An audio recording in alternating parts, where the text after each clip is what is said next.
Welcome to the deep dive. Today we're jumping straight into something that feels incredibly relevant right now. It's that, collision point between this relentless culture of the hustle, which we all seem to celebrate, and well, the physical reality of burnout. Yeah, it's a huge issue. We've somehow created this world where being absolutely exhausted isn't seen as a warning sign. It's almost like a badge of honor, isn't it? Exactly, a badge of honor, Yeah. which is precisely why we need to um, unpack the insights in the material we're looking at today. Our mission here is to really analyze the core argument in this article, Wellness for the Hustle, Fueling Success with Aloe Vera by Nzula Mercy. And what's interesting about Zula Mercy's approach, I think, is how practical it is. She doesn't get lost in abstract stuff. She frames the body as a critical asset, like a high-performance engine. Right, if you want high output, you need premium input, consistent input. It's logical, really. She makes the point, if you manage your investments meticulously, why wouldn't you apply that same kind of systemic thinking to your own body? The thing actually generating the wealth. And to make this really clear, Nusa Mercy introduces us to David. He's kind of the perfect cautionary tale here. Okay, let's talk about David, Hmm. because he sounds like someone, well, many people might recognize. The material describes him, sharp suit, always the first one in the office, the last one out, phone practically glued to his hand. And he genuinely believed, didn't he, that neglecting his body was just the price of success, a necessary sacrifice. Totally. His dedication, you can't fault that, but it was maybe pointed in the wrong direction. Nuzilla Mercy mentions his mantra was basically, the grind doesn't stop. Mm-hmm. And those dark circles under his eyes, he saw them as proof of commitment, not, biological distress signals. Huh. But while everything looked okay on the outside, internally, things were starting to really break down. And it wasn't subtle either, was it? The physical side of things. Nzula Mercy describes symptoms that honestly sound pretty familiar if you've ever pushed yourself too hard. Waking up felt like dragging himself through mud, just heavy. Yeah, and crucially, his focus was shot. He just couldn't maintain clarity. The article uses this great analogy. His concentration was like a radio station just off its frequency. That's such a good way to put it, fuzzy. Exactly. He was basically running on adrenaline and stress, pure fumes. And this all builds up to that critical turning point. Nzula Mercy details this major client meeting, a really big deal for his career. He goes in, fully expecting to nail this pitch he'd prepared meticulously. Yeah. But then, nothing. His mind just went blank. It's like the ultimate professional nightmare scenario, right? Yeah. The numbers blurred, the argument just evaporated, he starts stumbling over his words. And the piece notes the impact wasn't just him feeling bad. He actually saw the client's expression change. That confident smile kind of faltered. A loss of trust right there. Oof, yeah. That public failure rooted in a physical collapse. That's what finally drove the lesson home. The lesson he'd been ignoring. His body, his main asset, had hit the red line. The engine just couldn't perform because the fuel was all wrong. So what happens then? He hits rock bottom, professionally at least. Well, this is where the shift starts. He's reeling from it all, and he reconnects with an old friend, an old colleague, someone who used to be a workaholic too, but now, as Zula Mercy puts it, kind of glowed with a calm, steady energy. Ah, the reformed character. So they meet for coffee. Yep. And this friend delivers the line that changes everything for David. Remember, Nizla Mercy describes David as a man of logic and systems. The friend just says, you're driving a Ferrari, but you're putting in the wrong fuel. You can't perform at your best on caffeine and stress. It's direct. And for someone like David, who thinks in terms of efficiency and system, He clicks instantly. He realizes the answer isn't necessarily quitting or changing his whole life overnight. The answer was giving his engine a premium tune-up. He needed better inputs to match the output he was demanding. Okay, but hang on a second. Let's pause here because this is important. Was David just looking for a quick fix? Did he really think, changing supplements could solve what sounds like a fundamental work-life imbalance issue? Or was it just about treating the symptoms initially?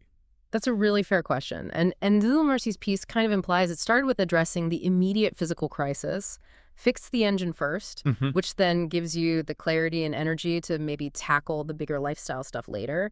So he committed to the inputs, the specific products mentioned in Nzula Mercy's article, because he started seeing his body as something needing actual maintenance, not an optional extra. Right, like maintaining a car. Yeah. Okay, so let's get into the specifics of this premium tune-up. We should probably focus on why he made these changes, the function behind them, rather than just, listing products. Nzula Mercy is quite detailed about the how. Agreed. The first big step seems to be fixing his gut health. That's often the foundation for energy, right?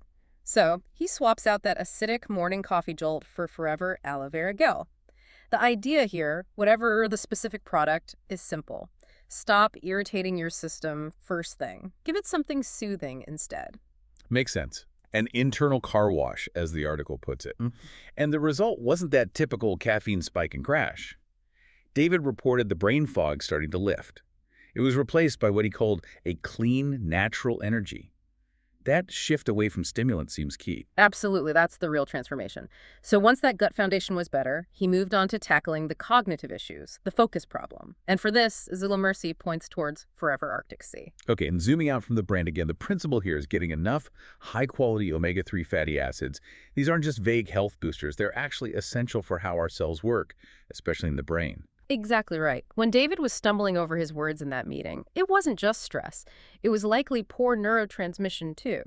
Giving his brain that, well, high-octane fuel meant sharper focus, better clarity, especially during those long Zoom calls or high-pressure situations. That's the function of adding omega-3s. Okay, what's next? There's the physical toll, too, right? Yeah. The sitting all day.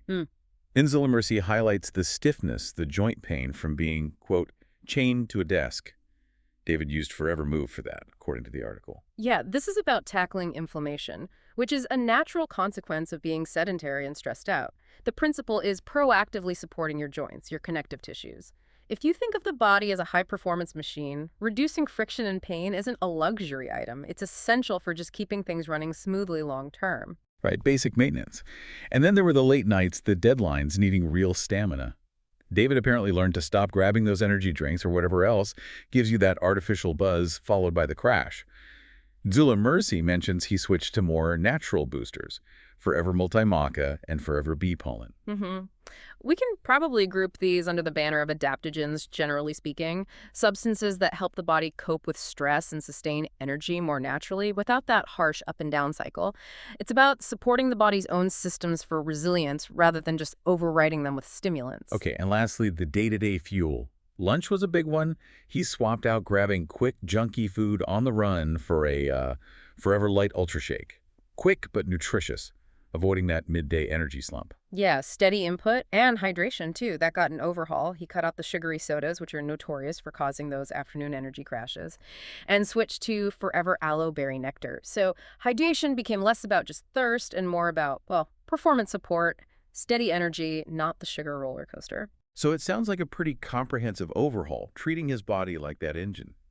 What's the outcome? What does David look like now, according to Nzula Mercy? Well, Nzilla Mercy sums it up really well. David still wears the sharp suit. He's still ambitious, still chasing goals. That hasn't changed.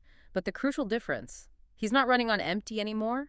The dedication is there, but it's fueled properly. He learned that willpower alone just can't override basic biology forever. That really is the core lesson here, isn't it? And something we should all maybe take on board. Nzula Mercy wraps it up with that great quote. You can't pour from an empty cup, but you can absolutely pour from an aloe one. It reframes wellness completely, not as something you do instead of work, but as the essential gear for the work. It really does. And it directly challenges that narrative we started with, that being exhausted somehow proves you're dedicated. So for you listening, maybe think about your own fuel system. Okay.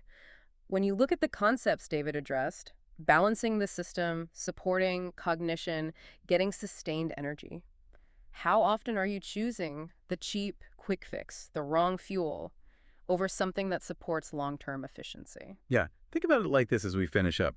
If your career, your goals, whatever you're pouring energy into, if that's your high-performance machine, what essential maintenance are you skipping right now? Maybe because you see exhaustion as just temporary, something to push through, instead of seeing it for what it might be a sign of system failure.